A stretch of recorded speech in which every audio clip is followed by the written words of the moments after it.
Hey guys, thanks for checking out the Bucked Up Podcast. If you don't mind hitting the like and subscribe button, we have 2 new episodes coming out every week. Now let's get into it. Yeah, yeah. Yeah, yeah. Yeah, yeah, yeah, yeah, yeah, yeah, yeah. I do want to ask you about Vega. I want to ask you about your experience with ayahuasca, if you really did do it or not, because I know you rapped about it on the album with Machado. Yeah. Yo, crazy thing. Damn, this could be a very long answer or a very short answer. Talk to me about the long answer. I love this shit. I started this podcast after a DMT trip, so that's like... That's incredible. So I want the long answer, you know? Yeah, that shit is life-changing, man. Yeah, I've never done it. I've never gotten the opportunity to until very recently. You know what I'm saying? Speaking with Cambada, and so I will have the opportunity to do so in the near future through Cambada, that's going to be incredible, needless to say. But the furthest I've gone with it is mushrooms, man. You know what I'm saying? Cubes. I've never done psilocybin as a resin. I've never done some of the other, I've only stuck with cubes. I've done those, maybe 5 or 6 times. After the first time of me taking shrooms, I was like, damn, there was some sort of calling that was telling me to like start growing them myself. So I had like looked into it and seen everything that I needed to do, and basically the inventory of what I needed. And this took like me a couple of months just gathering the research. Through that, there's a lot of things that you got to weed through as far as like people that tell you need to do this specifically and that. It's like, you really don't need to do any of that shit. So a lot of the process was me basically trying to weed out some of the BS and shit that you don't really, some of the steps that were necessary. So once I got everything I needed, I started growing them. You know what I'm saying? Amazing experience. The yield was pretty solid for my first time. And that's how I got some of my friends into it, who weren't familiar with it before. And, you got to understand, like, I'm from the hood, so shrooms ain't really readily available in certain areas. So I was kind of the bridge between these two cultures for a lot of my friends to kind of, get into this. So, yeah, once they took it, man, they had life-changing experiences, man. I had one of my friends, proposed to like his longtime girlfriend and shit, and he ended up getting married, and he owes a lot of that to the mushroom experience that he had. So the furthest I've gone, man, like it's kind of, a lot of people break it down into like 5 levels as far as the trip. Shit, I've been like on the cusp of 3.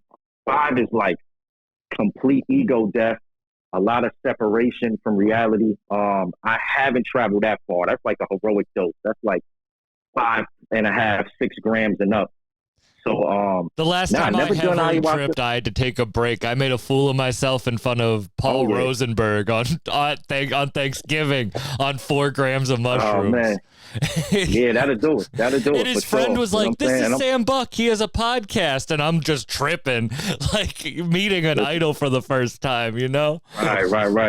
But I will say, man, having a bad experience, tripping in front of Paul Rosenberg, that ain't all that bad, man. You know what I'm saying? So, but nah, man. So, never done peyote, never done ayahuasca, never done DMT. But I'm definitely more than willing to take it there and see how, see where the rabbit hole goes, man. What was your first trip like? Oh man, my first trip was incredible. And I remember I was documenting everything. So I was kind of like, as I was experiencing it, I was either like writing it down or I was conveying it. But I did a tea. I didn't eat them. You know what I'm saying? Like I did a tea, and then I think the second time I did it, I did like what's called a lemon tech.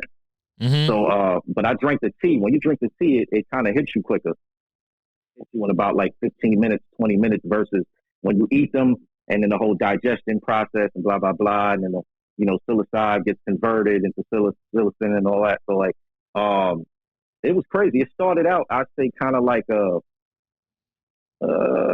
mild to intense weed high, and then after a while, there's then you got the body portion of it where it's the body high is crazy, with that on the come up, so there was that. And then after that, man, it's like a lot of people's experiences as far as like the laughing and shit, and they're like you get the giggles and all of that.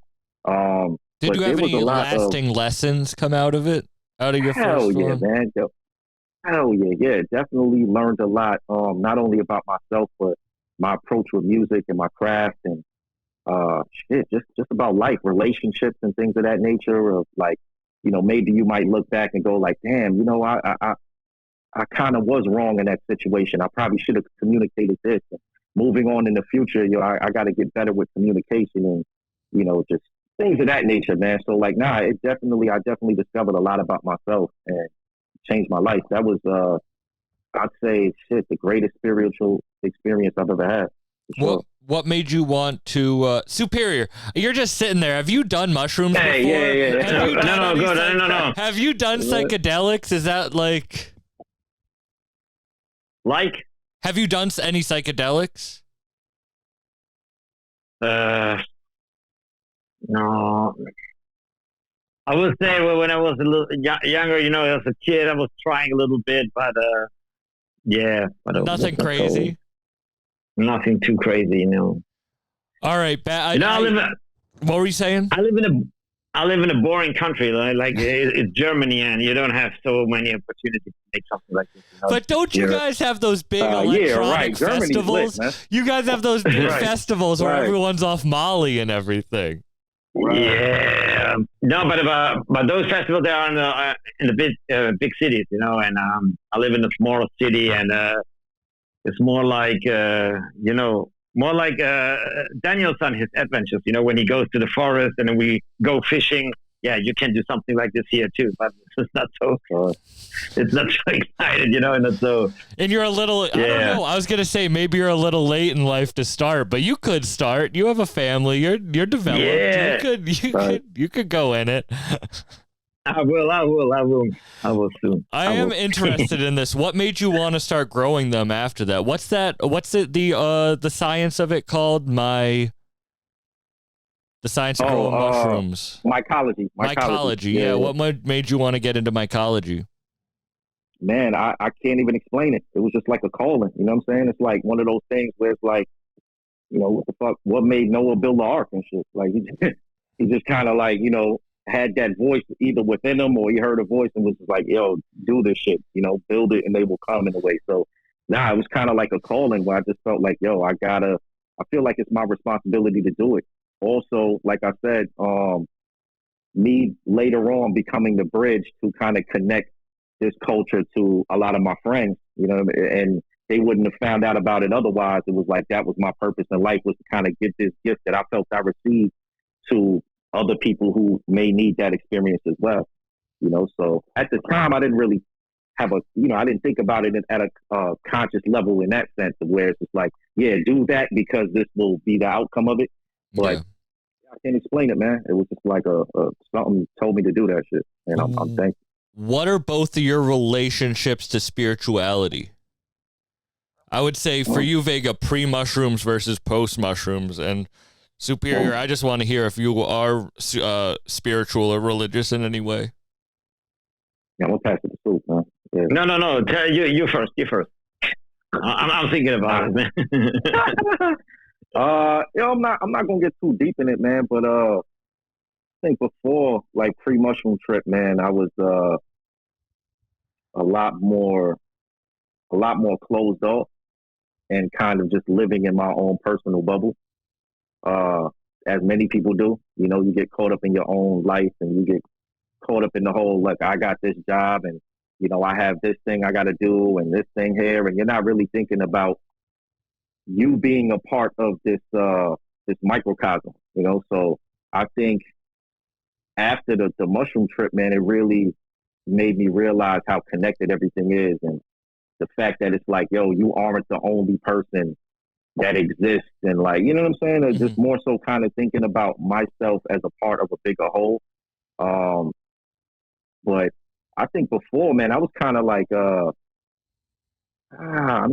shit. maybe like an atheist in a sense. You know what I'm saying? And after the mushroom trip, man, I've kind of grown more to be leaning more towards like an agnostic, you know, where I don't really put a title on a particular God, you know what I'm saying? But at the same time, I do feel strongly that there's a higher force. You know, there's certain things in life that you can't, it's not man-made. You can't explain this shit, you know? And yeah, man, I'm pretty much, I kind of just float between a lot of different things, man. I read up a bit on Buddhism. I read up a bit on, you know, Hinduism, just a lot of different reading of religious texts, but I don't really follow any particular school of thought. You know what I'm saying? But yeah.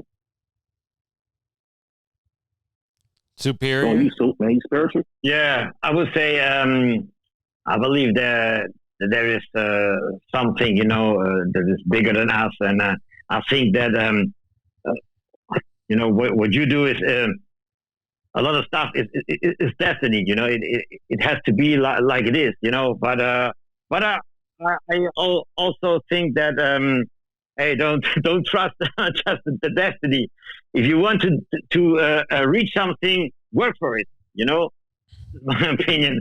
I work hard for something. If I want to reach something, I work hard for it, and I don't just trust the destiny.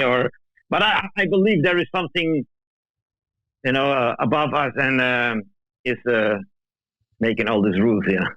I think a lot of things are how you described how you learned mycology in the beginning. A lot of things is just wading through the bullshit until you find what works for you. And I think that's like a bigger lesson that can be learned in anything you do. No matter what you start, in the beginning, you're not going to know what you're doing. Yes, sir. 5 words, man. Hell yeah. Yeah, definitely. I mean, it's like, yeah, that should apply to anything in life, man. For sure. It is funny, not funny, but it is weird how certain things, especially personal things, you feel weird talking about. Like, I feel weird talking about how to be better in relationships, like personal relationships, or like my relationship to a higher power. Like, it's weird to talk about, but we all have those things. Why do you think that is? Why do you think we hide like our actual feelings about things in conversation, in like talking to people? Because I mean, the more you reveal, the more vulnerable you become, you know? And it's like the veil is lifted and people can see clearly into who you are and clearly into your soul. And the more information you give, the more you feel as though, you know, judgment can be passed upon you. You know, it's something as heavy as spirituality. I mean, shit, you know, that's a pretty deep connection. You know what I mean? Like, that's not a connection to like, oh yeah, my fucking friend from middle school who, you know, we talk on and off and shit. Like, this is a connection between you and a higher power, you know, a higher force. So that's not something that people want to kind of just. And also, that's not something they want to, you know, just discuss so freely sometimes. People kind of keep that more guarded and more shielded. But also, yeah, it's just, you know, it's one of those things where sometimes it's hard to convey and hard to put into words. You know what you feel, but sometimes it's kind of hard to translate that and put that into, you know, language and, you know, so. Yeah. Is it hard, because I don't want to speak out of turn, but both of you guys are private people. Is it hard to create and put out art when you're also trying to protect your identity? Yeah, so is it hard? What you think, my German brother? I would say if I make music, I'm really you know, my mind is like, how to say? It's really, really focused on what I from where I get my inspiration and what it's very, very difficult to explain. But I don't think about anything else. You know, just to be creative 100% and to have those inspirations in my mind and to try to create something great. It's very difficult to explain when I do music. I don't want to speak for you, but I think that's what connects in your production especially, is that you might care so much, but you care about the music. You don't care about the bullshit. And I think that comes off. No. Is like all you are is what you put out. Like you're not putting out like who you are, anything. You're just the creative in your public persona. No, I would say, if I don't feel so good, or if there is something that some emotions, some not so good emotions, and I'm making music. I transport these emotions in the music. Then I try to find those samples, with the same emotion, and I try to transport it. Yeah, because I have it in my body. I have it here, and I'm like like a little bit sad and something, and I try to make a beat like this, really. And then when I'm happy, when I'm hey, come on, let's put some hard drums and boom, boom. It depends how I feel. It depends how I feel and what the mood is. What is the mood right now? And if the mood is like I'm a little bit more aggressive, and come on, let's try to make a track with hard drums, aggressive sample, and if I feel more sad, more a little bit, then I try to transport this sadness into the beat. Yeah. How do you feel about it, Vega? Yeah, I'll say as far as your question, I don't know, man. I probably don't think about it as much as shit. Maybe some people tell me I should, I guess. Like, I look at the music just in the sense of, I think what helps me is being a bit more robotic. Like, Superior is a bit more passionate than me outwardly. You know what I'm saying? Me, I just I try to keep the game away and focus, solely on my craft, even to the sense of, all right, I'm gonna tell you something I learned with Lead Line Wall, right? So, like, I remember when I was recording Lead Line Wall, and I had recorded a joint called Pal Code on there.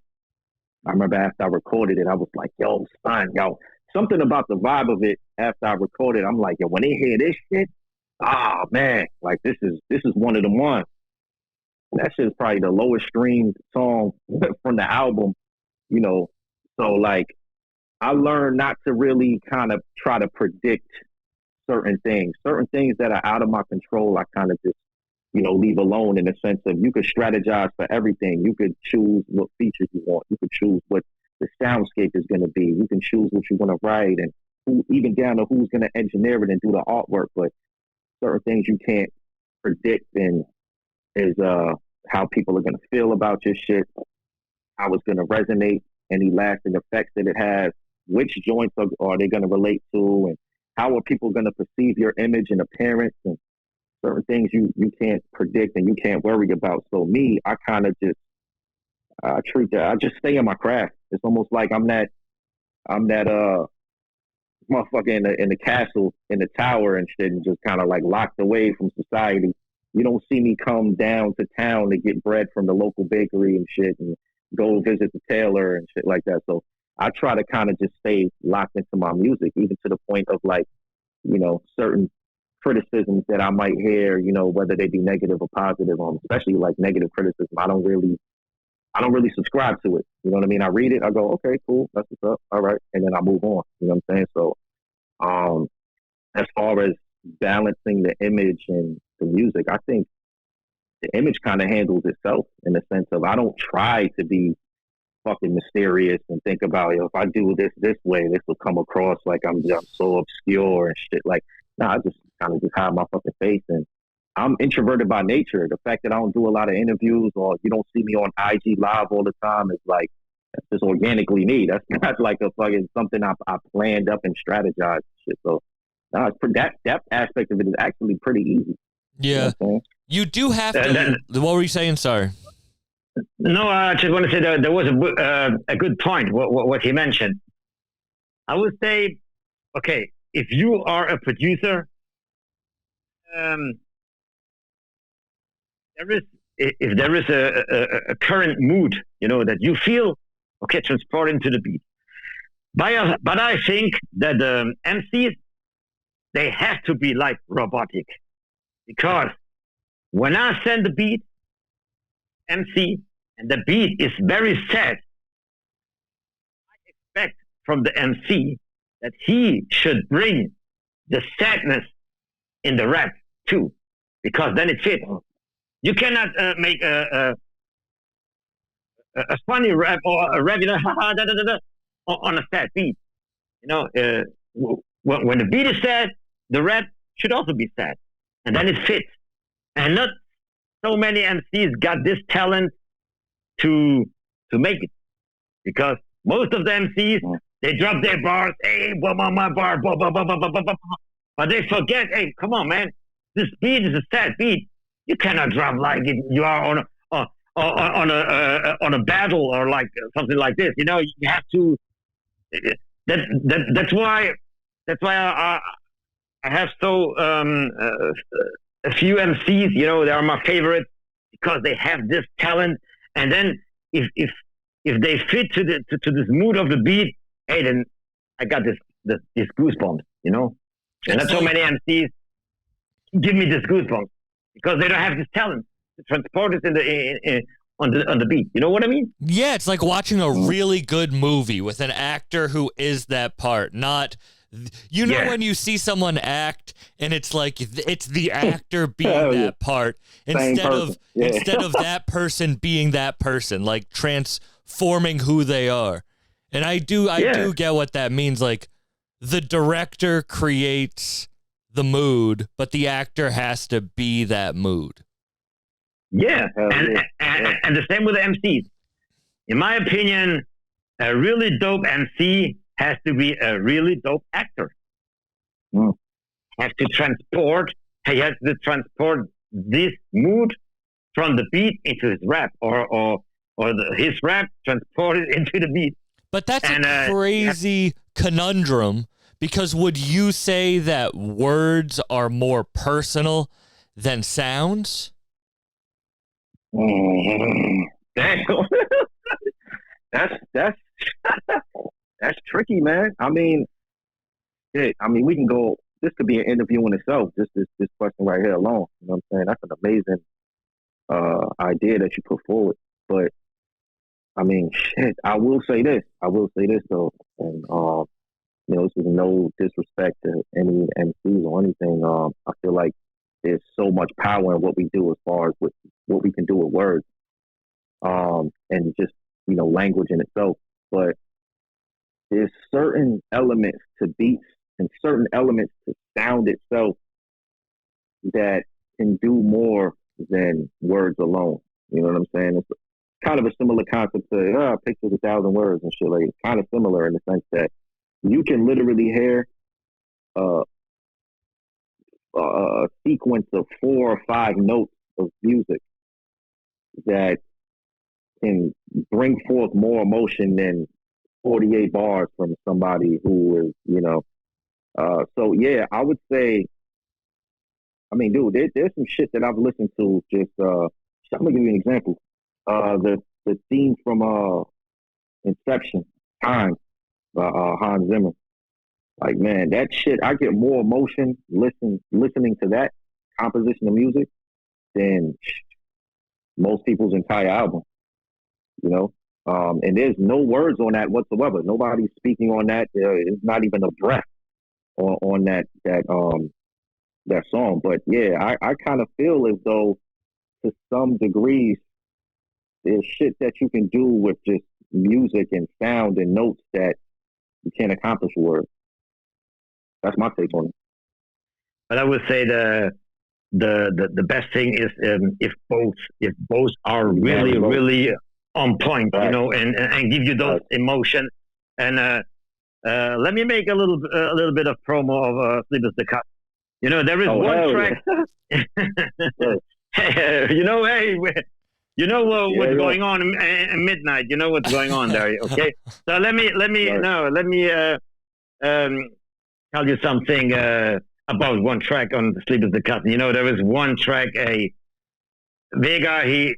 He nailed it perfectly to the beat, and the emotions of this song is incredible. It's the track "A Voice in the Wind." Oh man, and this song is what I really expect. You know, when there is a beat like this, the rap on this beat, nobody could do this better. Nobody.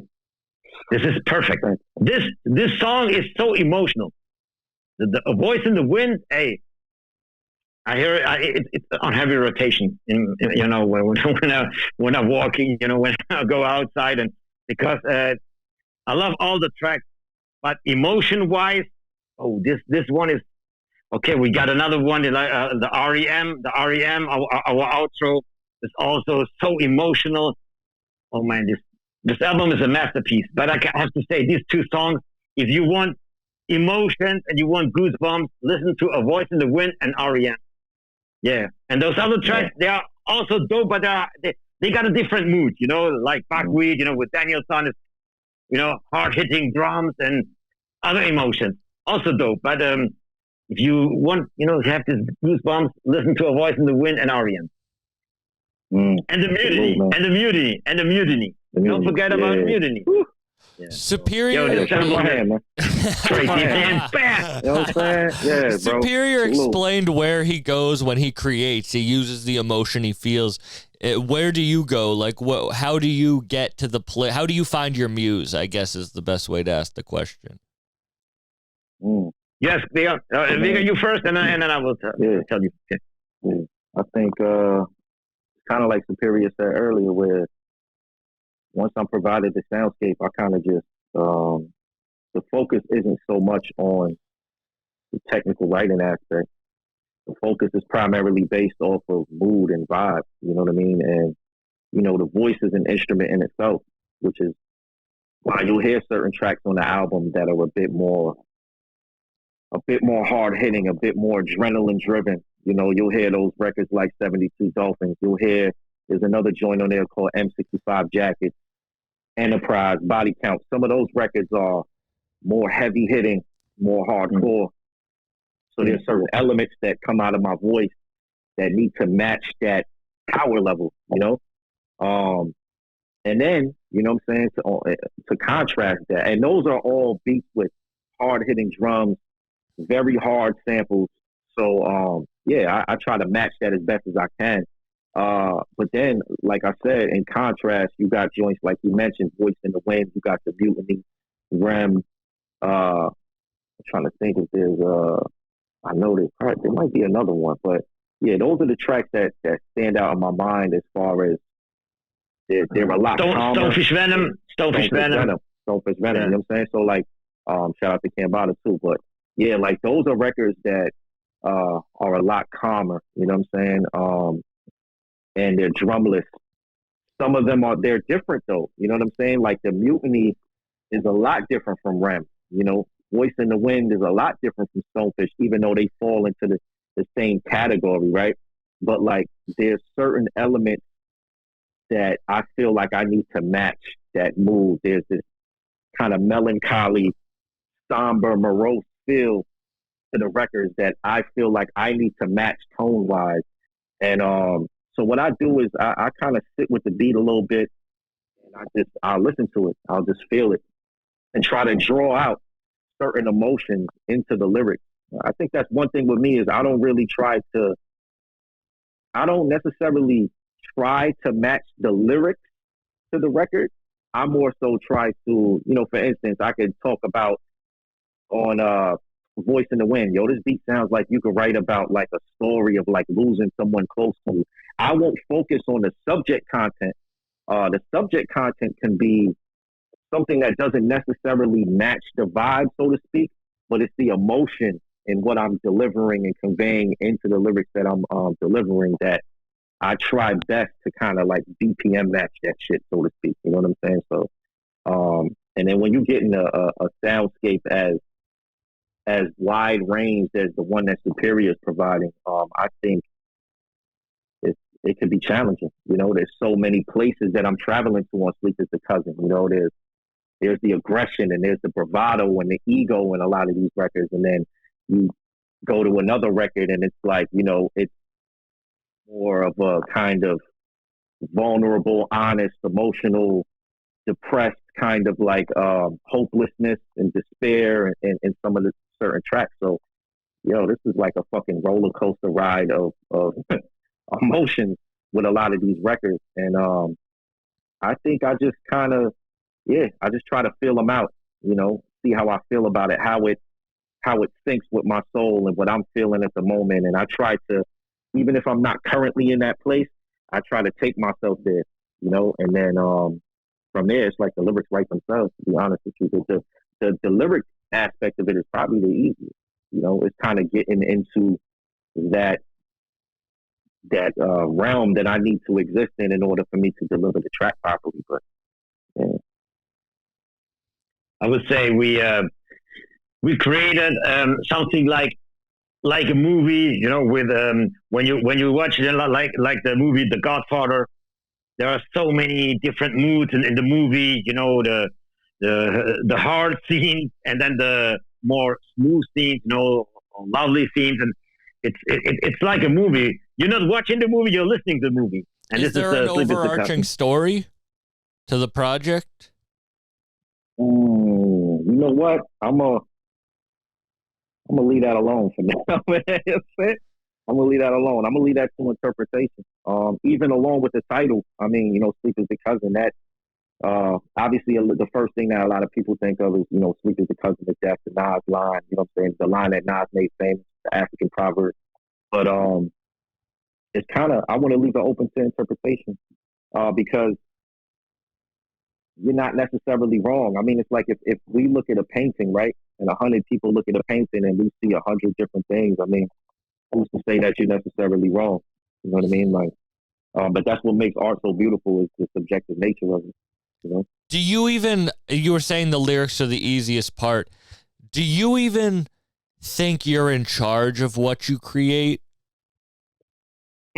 Or are you just a vessel?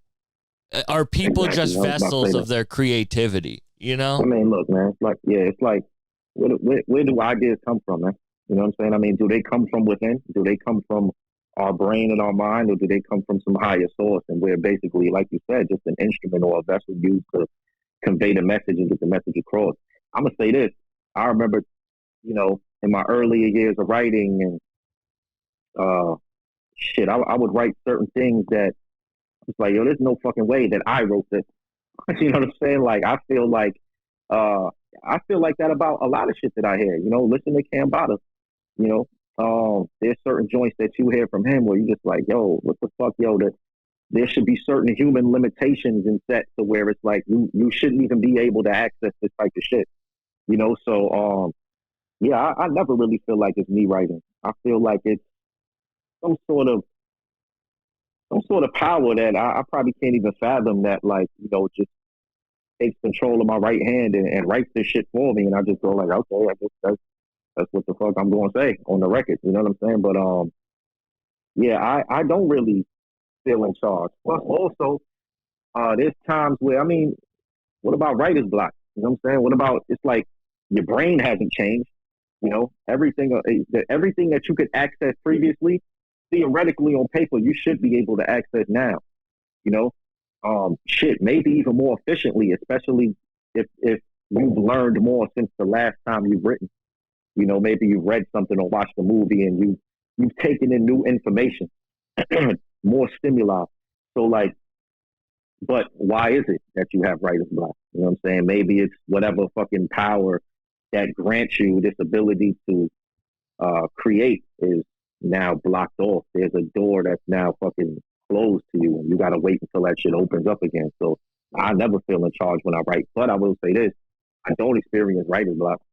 Like, that's not something that I necessarily like. I would say a couple years back, I used to I'd write every now and again, and I'd wait for the feeling to hit me until I wrote again, and it would be this kind of fleeting, like, just thing that I'm reaching for. Like, I need you right now. And it's like, I just got to wait until it summons me, it comes to me. But I haven't experienced that in like maybe 2-3 years. What made you break it? Shit. I think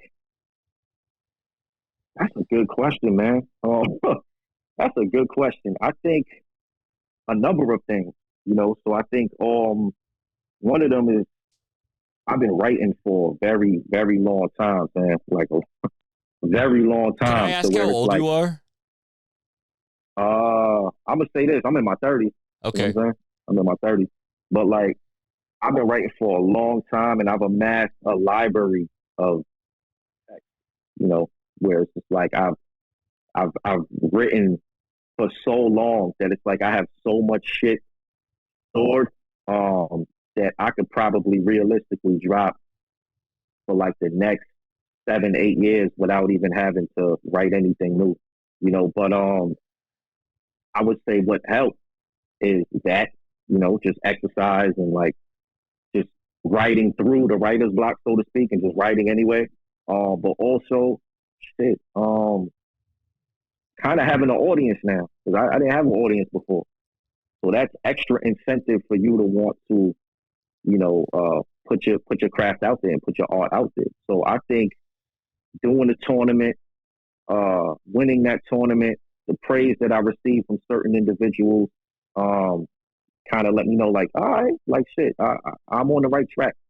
I do have something here. You know what I'm saying? So, plus, all right, sorry, I didn't mean to cut you off. No, you good. I was actually damn near done anyway with being the guy in the tower who doesn't come down for bread, doesn't whatever. Is it hard to then go do a public contest? Well, I'm gonna say this. I'm gonna say with that particular tournament, I was writing like the day before. Yeah, no. It was a contest, same shit. You know what I'm saying? But like, I remember writing like the day before and having to memorize it, like 60-second rounds, and then perform it the next day. And once again, I didn't really think about that type of shit. I didn't think about how many people were watching. I didn't think about who was watching, or I really just thought to myself, hey, yo, you've been doing this shit for, X amount of years. And this is what you do. It's kind of just, I don't think, I mean, like, I'm not going to compare myself to fucking Floyd, but I mean, when Floyd boxes, I don't think he's thinking like, damn, son, it's like millions of people watching. He does what his body is trained to do. So he kind of shuts those type of thoughts out. I don't think about like, man, I hope I don't this, or, hopefully this will go well. Like, I kind of just try to block that shit out and just focus on the task at hand. So it's actually not, to be honest with you. It's the same thing as the writer's block. It's the going into the flow state. When you're in the flow state and you're not holding yourself back, anything can happen. Yes, sir. Yes, sir. Well said. What is your relationship to feudal Japan and the Ronin? Well, I was always fascinated with feudal Japan since I was a child.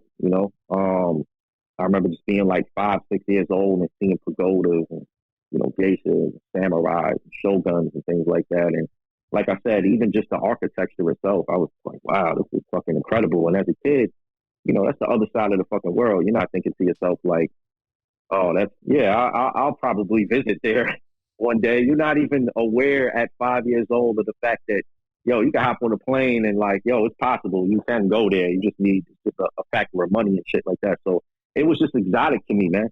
As a kid, I'm just like, damn, this place that's on the other side of the world that I can only see through media. I can only see through, books and movies and things of that nature. So, plus I did mixed martial arts as a kid, all the way like well into my teen years. And then that's where the Ronin name comes from, which is like, Ronin is basically a samurai without a master. So my sensei had actually died like on a motorcycle accident. And I never went back to it. I never went back to, doing mixed martial arts. So after that, I kind of, kind of like I'm a Ronin in real life, in the sense that like once my master was gone, like I never took it back up, and I'm just out here with no teacher, basically. You know what I'm saying? So, and then anime and all that other shit I got into later on, and blah blah blah. Why do you think you connected so much with it? Yes, it was like exotic, but like it became who you are. Why do you think that is you? I think just seeing the culture, man. Seeing samurai culture and the code and the Bushido code and all of that stuff. I think it resonated with me as a child for whatever reason. And once again, through taking mixed martial arts and learning, some of those elements and discipline and honor and things of that nature, it just kind of became a part of my life growing up as a teenager. And it just resonated with me deeply. What's your relationship with the number 7? Ah, man, that's actually something I'm probably going to reveal later on. You know what I'm saying? I kind of want to keep that a little. I understand. I know, like my birthday's 7/17/97, so 777s were like. Wow. That was my thing, and of course I'm also, whenever I see people with like 7 tattoos or of course your name, like it really resonates because that's my number, Right. Damn, yeah. That's a powerful number, man. You see it occurring so much throughout life, man. It's a very powerful number. Yeah. People also, I posted that I was born in 97 the other day and people didn't believe me. Yeah, fuck out of here. I would have thought at least like probably like 87, 88, 89. That's what I know. 90 latest. So like, if you would have told me like 92, I'd be like, nah, that's something crazy. Bro. Estee Nack said I aged like milk. Yo, that's hilarious, man. Nah, you good, brother. You good, man. Did you know anything about the Superior? Did you know anything about like ancient Japan and the samurai and anything like that? I would say, okay, I have to say, honestly, when we created this concept, for the album, then I was, I was watching this movies, like Hakari, this Hakari movie from the 60s and all this to get all this vibe into the album.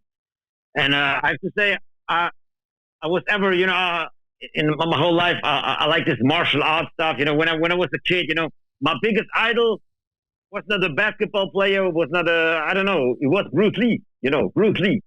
He was my biggest idol. I have all the movies from him, all this Return of the Dragon and all this Fist of Fury, The Big Boss, and all these movies, Bruce Lee, he was my biggest idol. I was like him, trying to imitate him, with his moves and you know what I mean? He was my biggest idol. So and I also have one of my absolute favorite movies is 36 Chambers, of course. I love this movie. This kid when he gets into in the Shaolin Temple with the 36 Chambers, and all these movies. I love it. But I get now more into the Japanese culture and with the samurai, because of the album. And I made my homework, my research, and to get all this mood into the album, because the concept of the album is this Japanese culture, is this Ronin, is this samurai, all this, and I want to transport this 100%, the best that I can, and that was for me to make my homework. But as a child, I was the biggest Bruce Lee fan. There's no bigger Bruce Lee fan than me, man. I guess it's maybe an ignorant thought, but I was like, because you are closer, I didn't know if it was so like in America, it's like that's literally the other side of the world, So it is very different for us. It is far from you, but you are closer, so maybe it's not as different, I'm always interested in that. Like I saw this thing on Facebook today where it was like Future couldn't sell out arenas internationally. Like, he's really big in America. And I think we get caught very much in, like, what's big in America isn't big everywhere else, you know? And things that are huge everywhere else might not catch on in America like that. Like, I know friends who tour Asia and sell out, but, like, they're not big over here, you know? Right, yeah. I mean, I think the opposite holds true as well. You know what I'm saying? Even outside of music, we kind of tend to assume like, that shit's big out here, you know? Like we think of ourselves as the world's, I guess, best country and shit, you know, superpower. And so we think like, if it's big out here, it's gotta be big out everywhere else. Or even if it's not big out there, like, you know, that shit exists out there. They know about it, you know? So, hey, yo, time out. Is that your own bobblehead? Right there behind you? Yeah, my friend. My friend made it for my birthday. He made it for me. He was like, "Yeah, bucked up." It even has the Conway album that I'm on as the hoodie. Yo, that's crazy. That's fire. Man. I have to ask. I have a bong that I was gifted, signed by DJ Muggs, and I've never used it before. Should I smoke out of it, or should I just leave it unused? I'm gonna say this. Smoke it, man. I'm gonna say this. Smoke it, man. I agree in the sense that you should, but I think you'll know when that time is right. Yeah. You know, when it's like I wouldn't do it on a random Tuesday and just smoke out of it just cause, man. But you know, I think if it's a special occasion or you know something's going down, hell yeah, definitely. It's like people who buy sneakers or whatever, and it's just like they keep the sneakers like in the closet, they collect them, but they never wear them. It's like, they made for wearing. Throw them shits on, even if it's just one time, and you go into like somewhere special or something. You got to do it one time. You got to smoke out of it at least one time. Yeah. So, as soon as, because Muggs said he'll come on the podcast, so as soon as Muggs comes on the podcast, I was about to say, smoke if out Muggs of come it. on the podcast, yes, you got to exactly. Hell yeah. Superior. And you got to turn it. You got to turn it so they see the autograph and shit on the side. the signature on it. Superior. What was your image of America growing up? The image of America. Yeah. It was always to me like it's a country it's unreachable, and it's so far and it's so big, and wow, you know. When I was a kid, I was dreaming I want to be one time in America.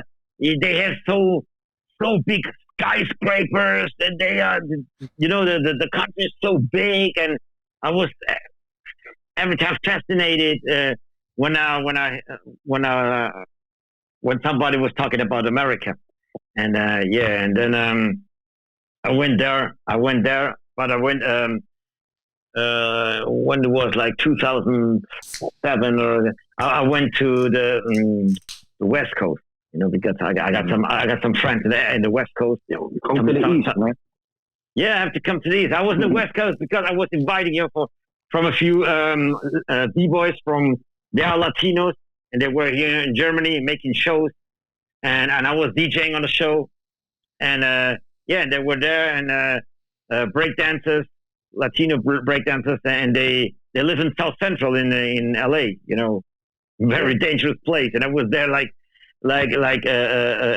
one time for 2 weeks, and then another time, 2 times for 2 weeks, and it was crazy. It was Can you so break crazy. dance, Superior? Yeah, back in the days, but then I started to DJing, and then okay, I'm okay to breakdance.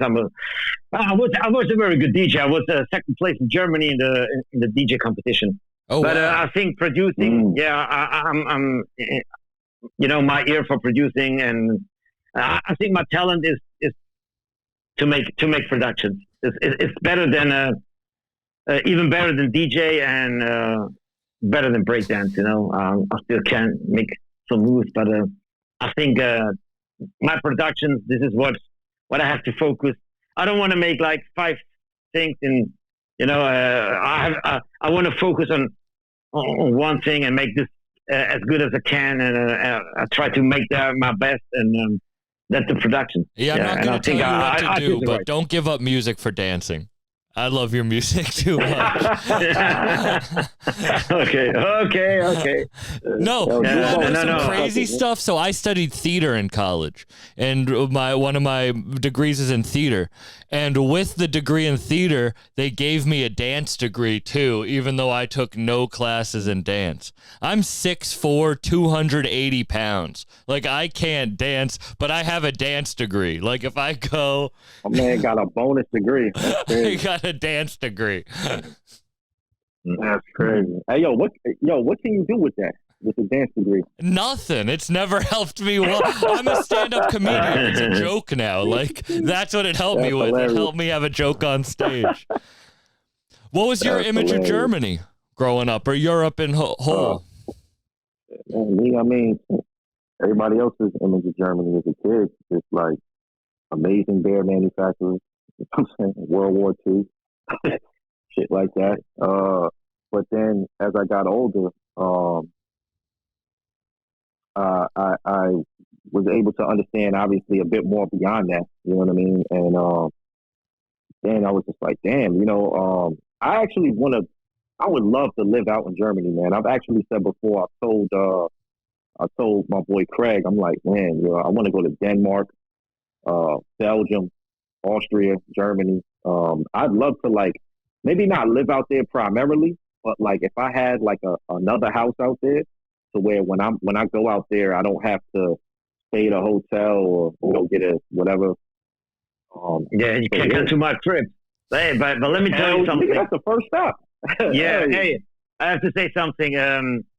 You have to go to Spain, man. Spain, I think this is one of the most beautiful countries in Europe, and. Yeah, people, they think I'm German, but I'm not. I'm Spanish. Okay, I was born here, but my blood is Spanish. All my family is Spanish. My parents, aunts, and uncles, and the whole family is Spanish. And I spend every year in the summer. I spend there my vacations in Spain, and the weather in Spain. You got 6 months. Just. Sunny days, and in Germany, one day sun, the next day rain, the other day snow, and then you think it's I don't know, a big tornado, I don't know, boom, boom, boom, and then the next day sun. Then it changed too much, and that's why the people are so crazy in Germany, because the weather makes. Yeah, and let me ask you, what I mean? Let me ask you this. So Madrid or Barcelona? Okay. Now you got it. Okay. I dated a girl who lived in Barcelona, so I spent a lot of time in Barcelona. Let me tell you. Let me tell you. I would say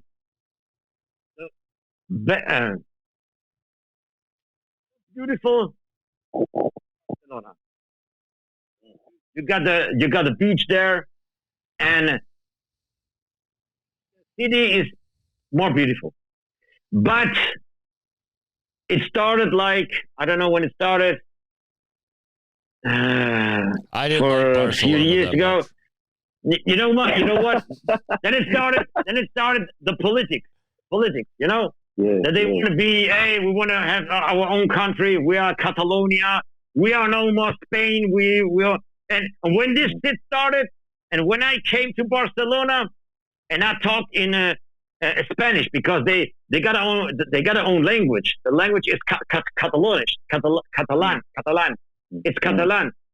And if you go there and you speak in Spanish and you don't speak Catalan, they look at you and say, "Hey man, you're a foreigner. You are not from here," and stuff like this. All this politics shit. Hey, I hate it. I hate it. And it started when they said, we want to have our own country and all this. And it depends. And I love the people in Madrid more. Isn't it crazy how the same shit happens everywhere?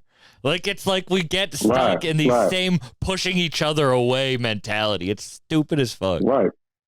Let me finish this because some people, they don't have to give me some wrong, because I have really, really close friends in Barcelona. There is one guy, his name is Jimmy. He got his own radio station, and he's one of the best radio guys in whole Spain. Hey, he's like my brother, and I have some really close friends in Barcelona too. Don't get me wrong, but I will say many people in Barcelona, they come with this politic shit, and I don't want to hear about it. I don't want to hear about this independence stuff. And yeah, come on, man, make your own country, man, and fuck you, man. You know what I mean? Yeah. So I don't give a fuck. But yeah, the people in Madrid, they are very, very lovely. They are very, you come to there and you say, come on, hey, sleep in my house here, and they are very lovely people. And yeah, more than in Barcelona. Back in the days, maybe. Now with this politic shit, I would prefer more people in Madrid. But like I said, Jimmy and all those guys in Barcelona, they're like my brothers. Superior, you ever been to Sitges? Where? Sitges. It's like a beach town outside of Barcelona. What's the name? Can you? Sitges, I think SIT. I've seen it. Yes, yeah. No. This is a touristic place. I don't go to the touristic places. I go. I go where the the real places. The real places. Yeah. Hey, since 3 years, Ibiza. I don't go to this. I don't go to this Playa de Embosa where the clubs are. I go to a smaller place with a dope beach and not so many people and other area. I don't go to this Playa de Embosa or this shit. Where the people, with all these clubs and and this club. There is no hip hop club there in Playa de Embosa. There are only a few hip hop clubs in a city called San Antonio. By the San Antonio, this is another place to be. That's right. I live up in the Northeast, and the weather makes us crazy. I live in Massachusetts, so it's like okay. And my girl lives in New Hampshire, which is even farther north of Massachusetts. So that's just cold woods. It's crazy. How far is it from you to Lynn? To Lynn? Oh, it's probably 45 minutes. Oh, really? Yeah. So then you did you visit Estee Nack a few sometimes or not? Or because he's like your neighbor? Yeah, no, I actually just did a podcast with him and Davino. Nack I've hung out with a bunch of times. I've been to the Mini Mansion. He's one of my favorite people. I love Nack. Yeah, so he's your neighbor. He really is. We live hella close. How about you? Where are you from? What state? I'm from Queens. I'm from Queens, New York. Oh, okay. Grew up in Queens my whole life. So I'm not in New York anymore, but I lived there for the longest amount of time. I'm actually from a part of Queens. I'm basically from like Jamaica, Queens. You know what I'm saying? But I'm from a part called Lawson. Yeah, but I don't miss the snow at all. I don't miss shoveling that shit and the dirty snow and the transportation and the weather is like, you see that shit say like 6 degrees and then you look on the app and it's like feels like -11 and shit. Nah, man, I'm good with that, man. I'm not really a city person. I love going to cities, but like I live in the woods right now. Like I love living in the woods. I love having my peace. I love like yesterday I went for a run through like, woodland path. I don't want to be near people. Hey, son. Yeah, nah, you and Daniel's son need to go hunting, man. I do. Daniel's son said he wants to move full time into the bush. Hell yeah. I don't knock him at all, man. If I could live off the grid, bro, and just be in like fucking, Wyoming or some shit, just like away from everybody and like hunt for my own food and, practice irrigation and agriculture and grow my own crops and shit, I would do it. How about you, sir? Are you a city guy or are you a town? Are you a woods guy? Who are you asking? You. Yes, you. I need a mix of both. Sometimes I like this nature, to be like in a forest or this nature. But then I get boring. Then I get bored, Then I need action. Go to the action. When I go to the big city, I need this nature. You always need what you don't have, Oh yeah, that's the truth. Yo, Daniel, son, man. Yo, come holler at me, man. Let's go fishing or something, man. That would be shit. If you guys go fishing, I'm coming fishing with you guys. Come through, bro. Facts, bro. That would be incredible. Yes, sir. He can teach us how to train foxes and shit. That's what I want to learn right there, man. I want to be the fox charmer, man. I want to learn how to do that, man. That's incredible. The album's dropping tonight? Yes. That's incredible. Midnight. I can't wait to hear it. Thank you guys for doing this. We've already been going over an hour. This has felt like no time at all. Damn, man. It's for like 10 minutes, man. For real. For real. This was awesome as hell. Thank you guys so much for doing this. For real. It's been an honor. Yo, lastly, before I leave, thank you. Hey, yo, Soup, man. You think this gonna be album of the year? I would say easily. Let's go. Let's fucking go. No, you know what? Yeah, man. Yes, sir. No, but you know what?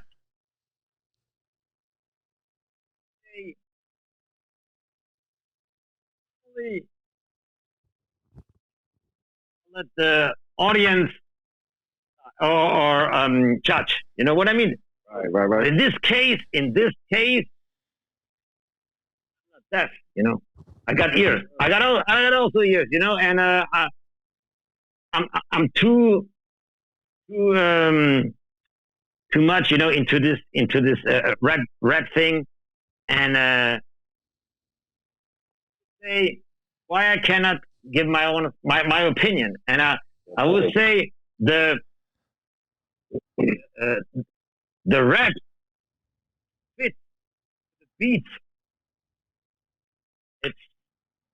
I don't think there is another album that can do it like this. I loved all the singles. I can't wait to hear the whole thing. The rap and the beats, they fit so perfect, and we made like a movie. We made like we have different moods on it. Most of the when I'm listening, I'm here, listening all the Fridays, the new releases. And you listen to an album, the whole album sounds the same. Always, all the same beats, but always the same bars, always the same content. And I get bored, I say, hey man, so why not make an album with different moods and different content, not always talking about the same bullshit, you have to talk about different subjects and different things. You have to make one track, maybe like a storytelling track. Another one, okay, maybe like some different, but not always to make the same thing. And to me, most of the albums, the beats are the same on the album, or the content of the MCs the same. And we made it very different, and very in different moods and different content, and that's why I think it's very, very hard for those other artists out there to beat this album. That's my opinion. I can't wait to hear the whole thing, because you guys really are on a different level, both of you separately, but together you guys are gonna fucking go Super Saiyan. Oh yeah. This ain't the last either, man. You know what I'm saying? Me and Scoop definitely gonna hit him again, man. So stay tough. So, man, thank you so much for your time. I hope everyone goes listens to the album. Thank you guys for listening. Peace out. Yeah.